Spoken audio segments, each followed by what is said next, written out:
Okay, I'm making this video to go over the equipment that I use. I know when you first start off it can be really confusing and frustrating trying to figure out what you need to buy and how to set it up.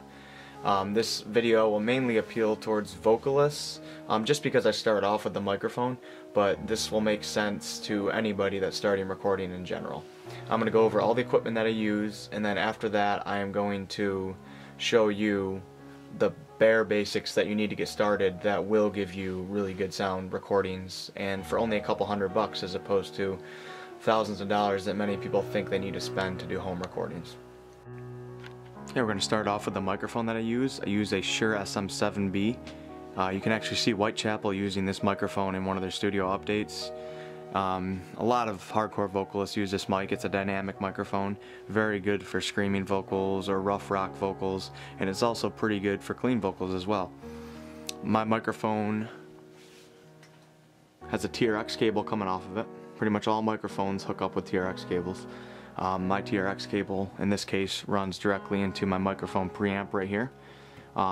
Mic preamps are usually pretty expensive, but there are ways around having to have one that I'll show you guys in a little bit.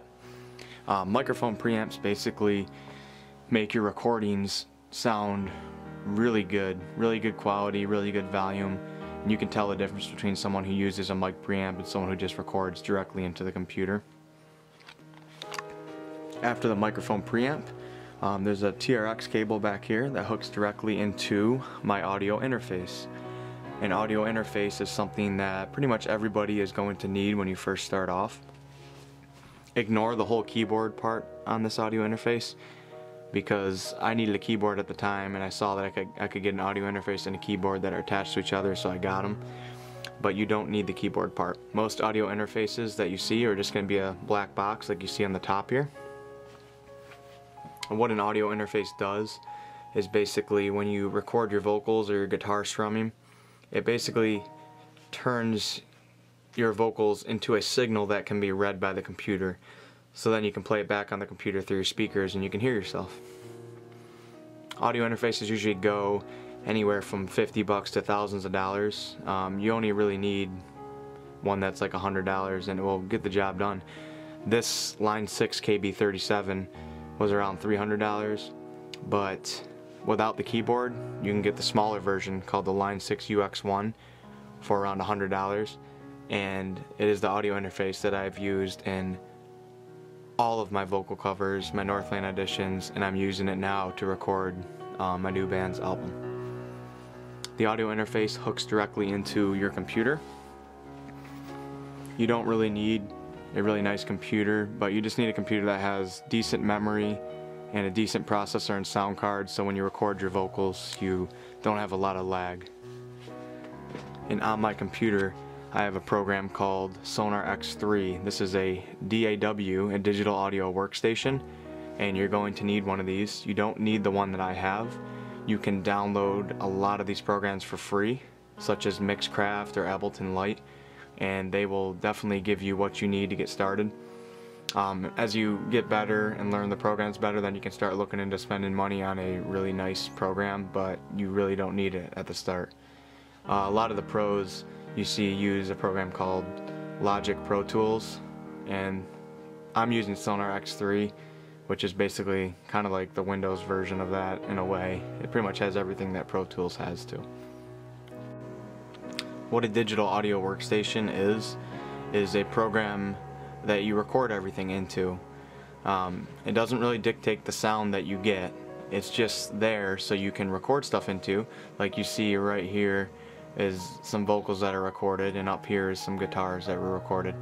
And once you record it into your program, then you have the option of adding your delay and your reverb and doing all the producer type stuff, like making it sound like one song together and making it sound really good.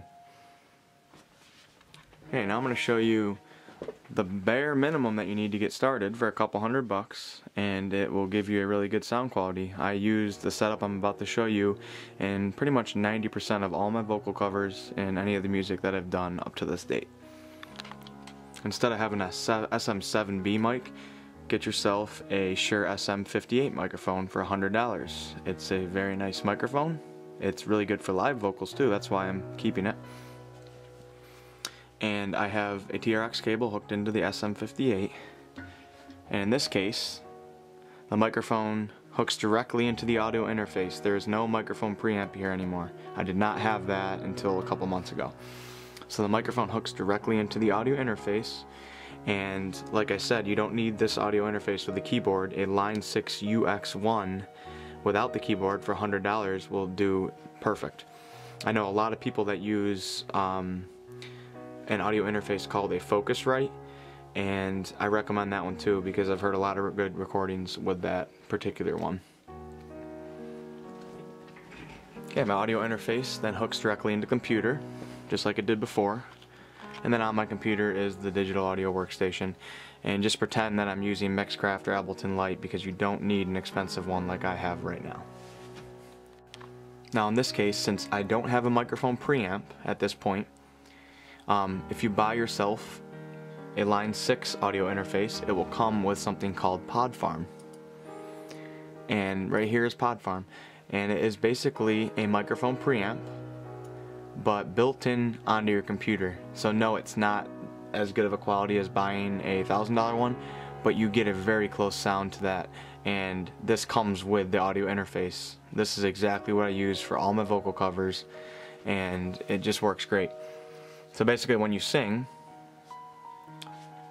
your vocals go from the mic into the interface, into your computer, then through the PodFarm amp right here, which basically makes them louder vocals, clear, and gives them a good feel to them, and directly into your interface. So instead of buying a $1,000 microphone preamp, get yourself a audio interface that comes with PodFarm, which is right here, and that's your built-in microphone preamp. And as long as you just do some research and figure out the best settings for the preamp, you can have a very similar sound to what you hear in a lot of studios nowadays. So overall, a quick summary. Your basic setup is going to be the microphone, which is right there. The microphone hooks with a TRX cable into your audio interface, and if you're starting off, like I said, get yourself a Focusrite or a Line 6 Ux1. Both of those I think are probably around $100, either or. From the audio interface, you have a USB cable which hooks directly into your computer, and on your computer you have your recording program, which I guess I'm telling you guys to get Mixcraft or Ableton Lite to start off with. Just Google search recording software programs that will help get you started. Okay, so all in all, granted you have a decent computer, you only need $200 to $300 to get started into having really good home recordings. I'm not sure if any of you even really care about this video, but I know a couple of you did ask, and I know a video will make it much easier because I spent many months trying to figure out how to do this and how to get a decent sound quality.